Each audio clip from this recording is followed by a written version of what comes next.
Passive euthanasia, भयानक व्यथा।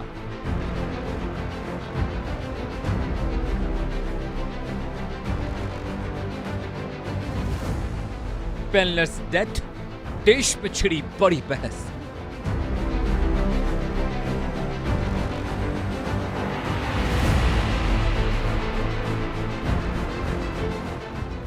हरीश की इच्छा, मौत का नया किस्सा।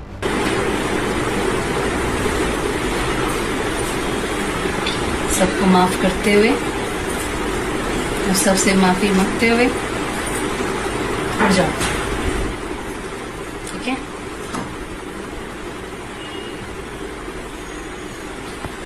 13 साल का मर्ज, माता पिता का दर्द।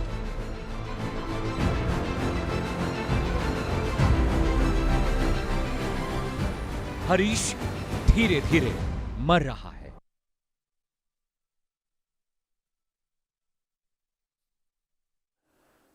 नमस्कार, इंडिया न्यूज देख रहे हैं आप, आपके साथ मैं अभिषेक पांडे। चलिए शुरू करते हैं आंकड़ा हमारा फैसला आपका। आज हम आपके सामने एक ऐसी कहानी लेकर आए हैं जो सीधे दिल को झकझोर देती है।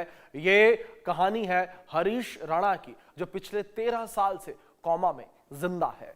13 साल की नाजुक जिंदगी, उम्मीदों और आशाओं के बीच अब यह परिवार अपने बेटे को सम्मानजनक विदाई देने का सबसे कठिन फैसला ले रहा है। डॉक्टरों की निगरानी, अदालत के निर्देश और परिवार की संवेदनशीलता, इन सभी के बीच हरीश राणा की जिंदगी के आखिरी पलों की प्रक्रिया तैयार की जा रही है, ताकि उसे किसी तरह की तकलीफ ना हो और उसकी गरिमा बनी रहे।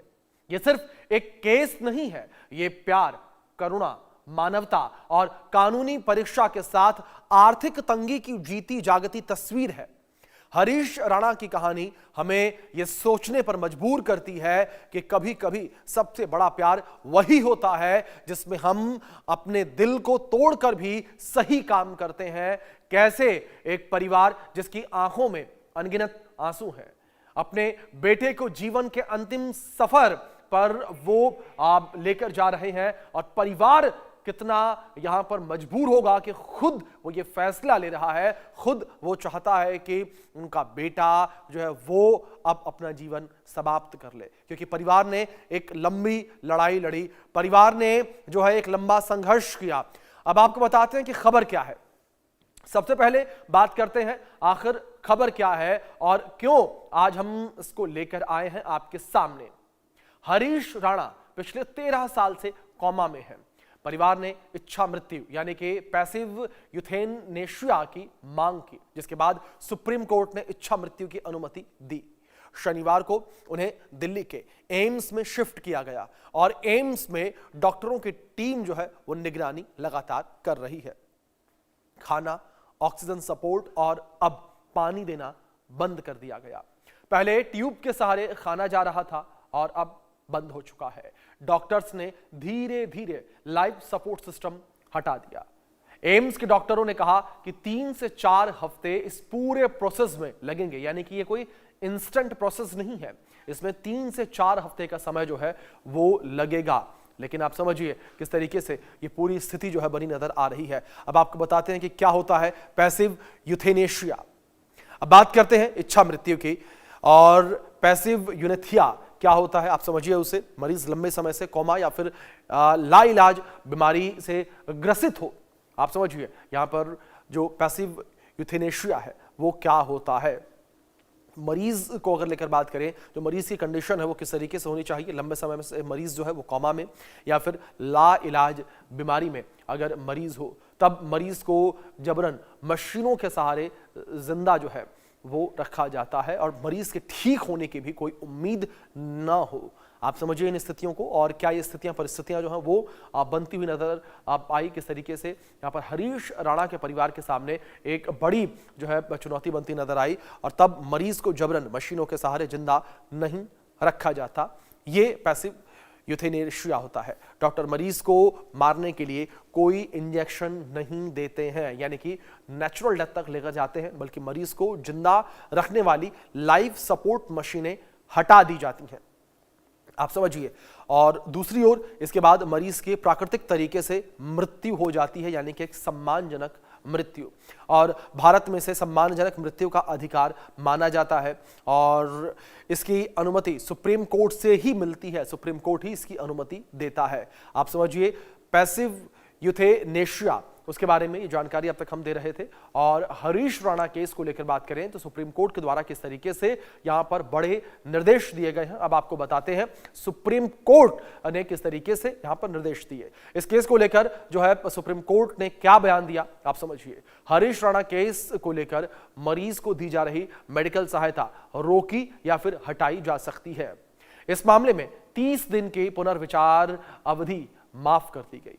मरीज को एम्स के पैलिएटिव केयर सेंटर में भर्ती किया जाएगा और पैलिएटिव में लाइलाज मरीजों को आराम देने वाला इलाज दिया जाता है और मरीज को घर से अस्पताल शिफ्ट करने की व्यवस्था एम्स के द्वारा की गई और लाइफ सपोर्ट हटाने की प्रक्रिया विशेष मेडिकल योजना से हुई। पूरी प्रक्रिया में मरीज की गरिमा और आराम का ध्यान जो है वो भी रखा जा रहा है, क्योंकि सुप्रीम कोर्ट ने इस विषय पर जो है बहुत ही बारीकी से बात भी की थी। अब जरा 13 साल पीछे चलते हैं, आखिर हरीश इस हाल में कैसे पहुंचे, ऐसा क्या हुआ, ऐसी क्या वजह थी जिस वजह से हरीश जो है इस हालत में पहुंच गए, आपको बताते हैं। आप समझिए स्थितियों को। हरीश राणा का जन्म दिल्ली में हुआ था, आप समझिए पूरा मामला। हरीश राणा का जन्म दिल्ली में हुआ, दिल्ली में वो पले बढ़े। हरीश राणा को लेकर ये आप समझिए क्या यहां पर वजह रही, वो अपडेट्स हम आप तक पहुंचा रहे हैं। और हरीश राणा का जन्म जिस तरीके से दिल्ली में हुआ, वो पंजाब यूनिवर्सिटी चंडीगढ़ से बीटेक करने के लिए जो है चंडीगढ़ गए और 2013 में हॉस्टल की 4थी मंजिल से हरीश राणा गिर गए थे, हादसे का शिकार हो गए थे और हादसे से शरीर में लकवा मार गया और वो कोमा में चले गए।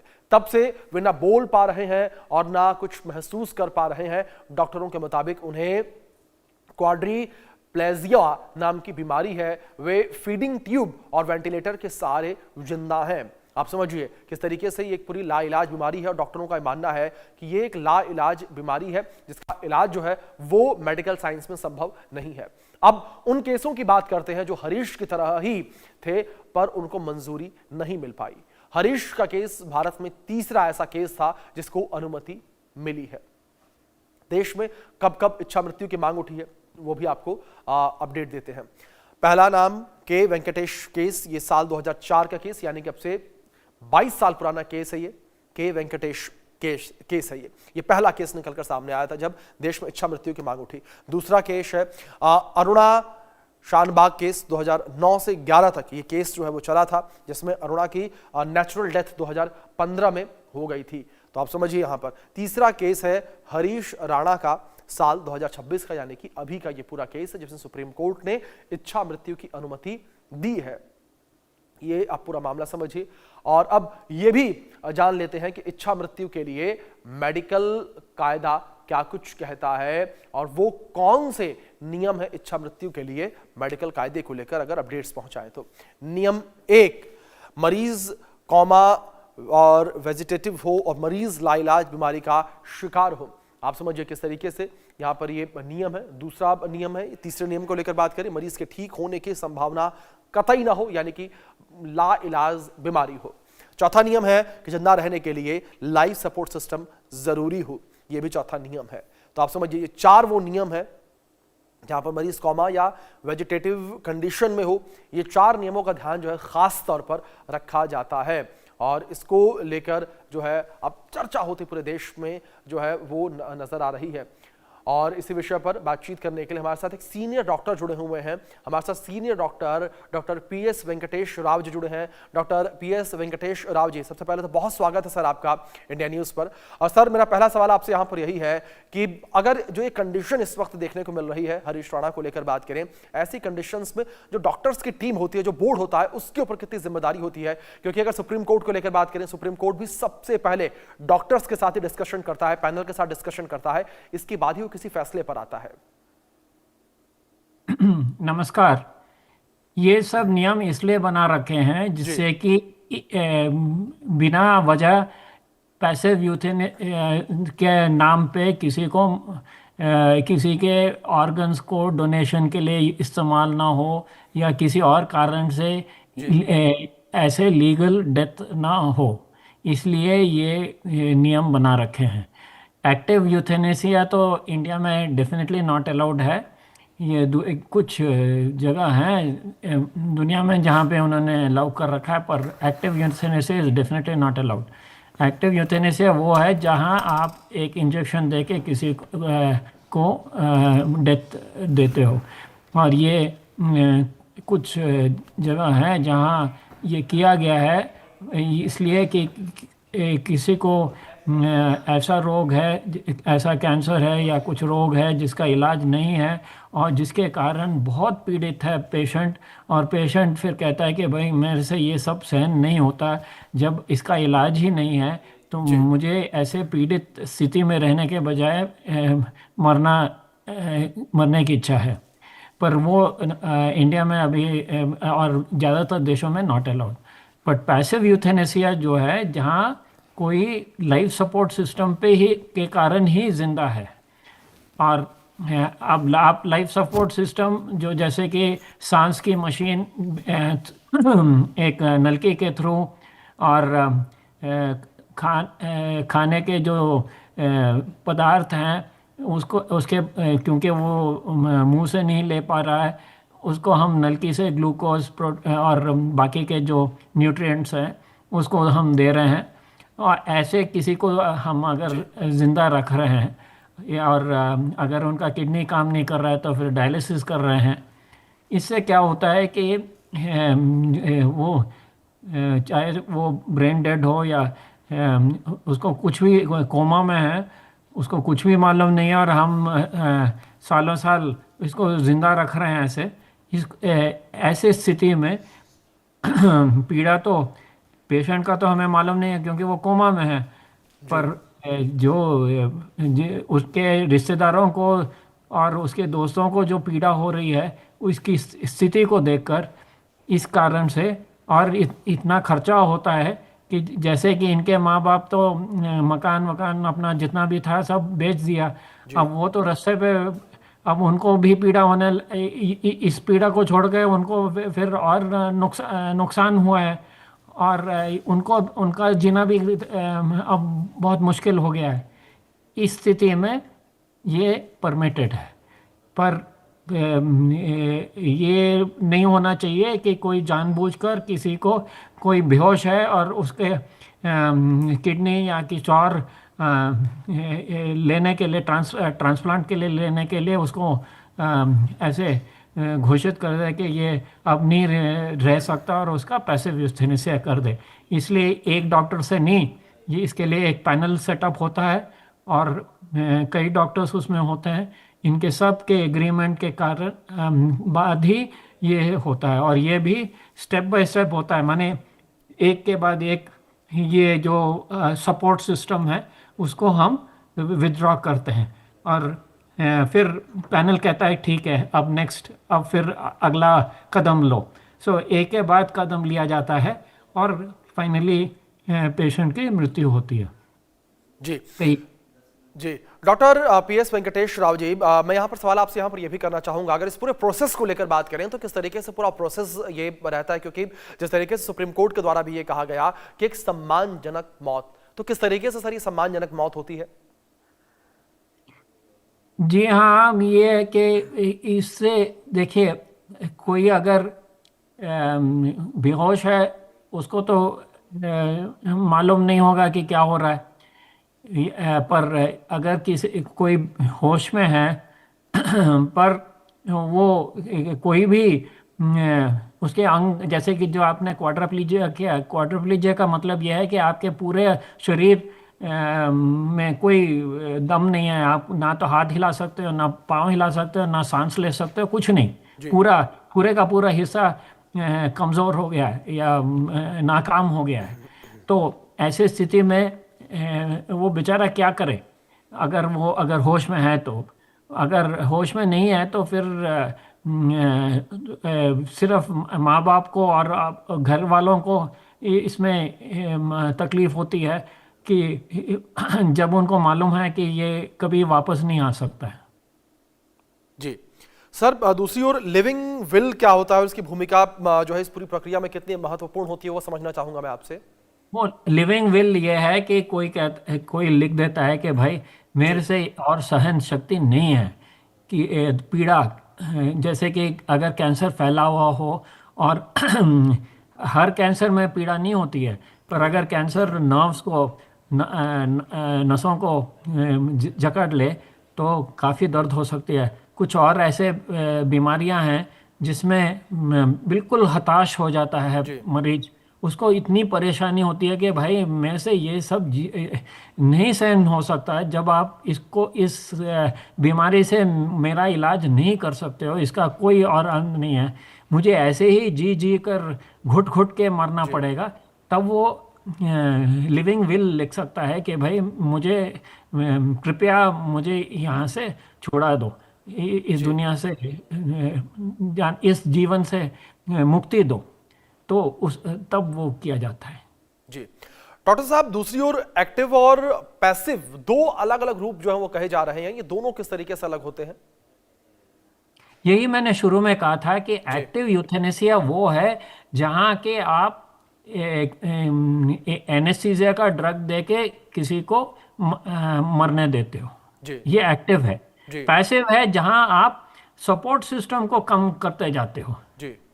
आप कोई ऐसा इंजेक्शन नहीं देते हो जिससे पेशेंट बेहोश होकर मर जाए, पर आप ये करते हो कि वो जिंदा कैसे है, क्योंकि आपने सांस की मशीन लगा रखी है, आपने ये नसों से आप ग्लूकोज और दूसरी चीज़ें दे रहे हो, इससे वो जिंदा है, ना तो वो खा पा रहा है ना अपने आप सांस ले पा रहा है। तो आप क्या करते हो, ये पैसिव यूथेनेसिया में आप सांस की मशीन में ये पानी देना, ग्लूकोज का पानी देना बंद करो, न्यूट्रिशन देना बंद करो और बाद में सांस की मशीन को बंद करो, तब वो उसकी मौत होती है।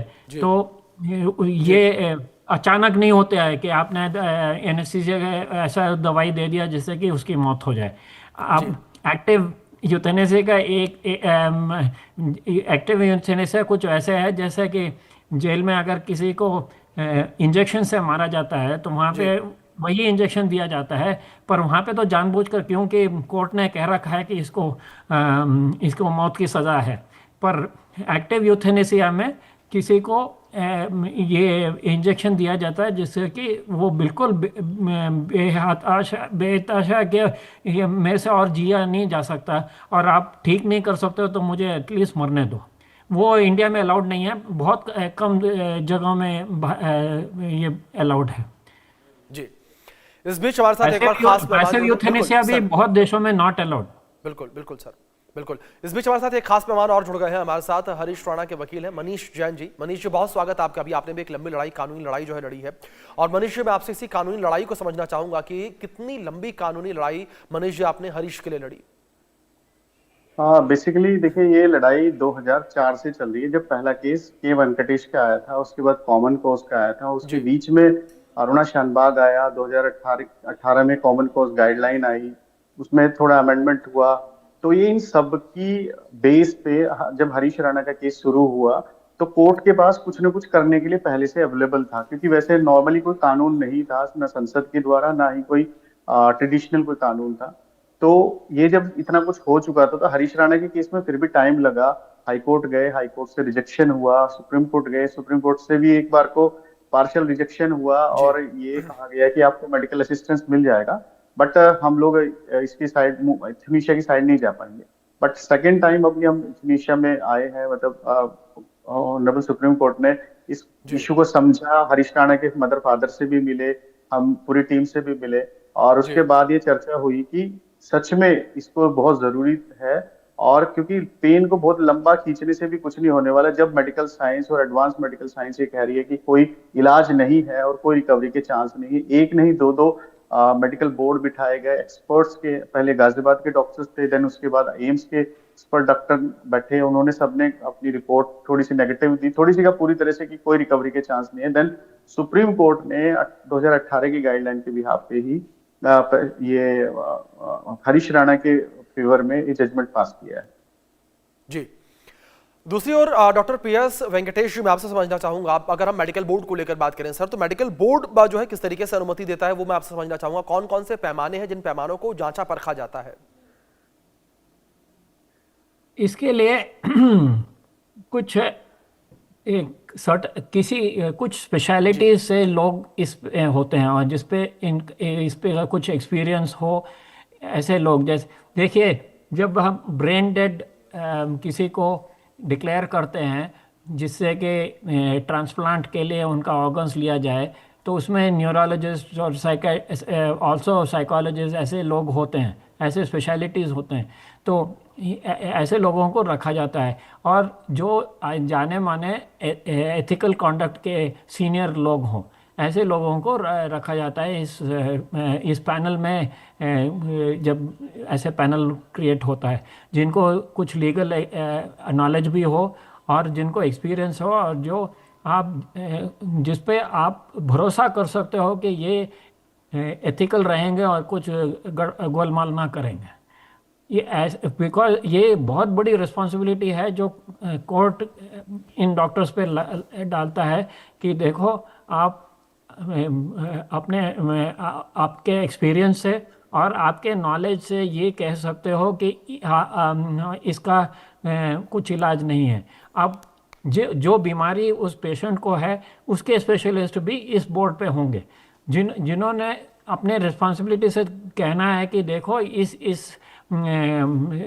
उसका जो रेफरेंसेस है कि भाई इस बेसिस पे के हम ये कह रहे हैं कि ये रोग का या इस हालत का कोई इलाज नहीं है।